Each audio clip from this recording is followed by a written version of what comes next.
গত 15 বছর লড়াই করলাম, তারা আমাকে এখন ধাক্কা দেয়। বিএনপির আওয়ামী লীগ বিষয়ক সম্পাদক যারা রয়েছেন তাদের মধ্যে অন্যতম রুমিন ফারহানা।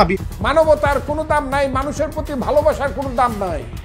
ফজলুর রহমান প্রার্থী হলেও মনোনয়ন পাননি ব্যারিস্টার রুমিন ফারহানা। আসন্ন ত্রয়োদশ সংসদ নির্বাচনের জন্য বিএনপির প্রাথমিক প্রার্থী তালিকা প্রকাশকে কেন্দ্র করে রাজনৈতিক অঙ্গনে চলছে নানা বিশ্লেষণ। দলের মহাসচিব মির্জা ফখরুল ইসলাম আলমগীর 237 জনের নাম ঘোষণা করেছেন। এই তালিকায় কে অন্তর্ভুক্ত হলেন এবং কে বাদ পড়লেন তা নিয়ে চলছে মূল আলোচনা। একটি উল্লেখযোগ্য ঘটনা হলো মুক্তিযোদ্ধা ফজলুর রহমানের মনোনয়ন প্রাপ্তি।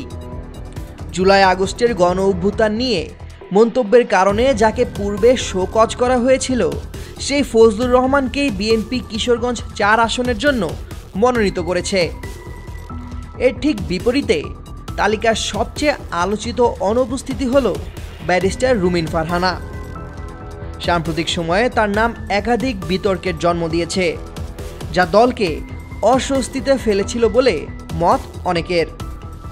বিশেষত নির্বাচন কমিশনে আসন সীমানা সংক্রান্ত শুনানিতে হাতাহাতি, এনসিপি নেতা হাসনাত আবদুল্লাহকে উদ্দেশ্য করে অশালীন আক্রমণের অভিযোগ এবং সর্বোপরি বাংলাদেশ বিরোধী প্রচারণায় অভিযুক্ত ভারতীয় চ্যানেলে অন্তর্বর্তী সরকারের বিরুদ্ধে দেওয়া তার সাক্ষাৎকারটি দলের ভাবমূর্তিকে মারাত্মকভাবে ক্ষুণ্ণ করে বলে মনে করেন সংশ্লিষ্টরা।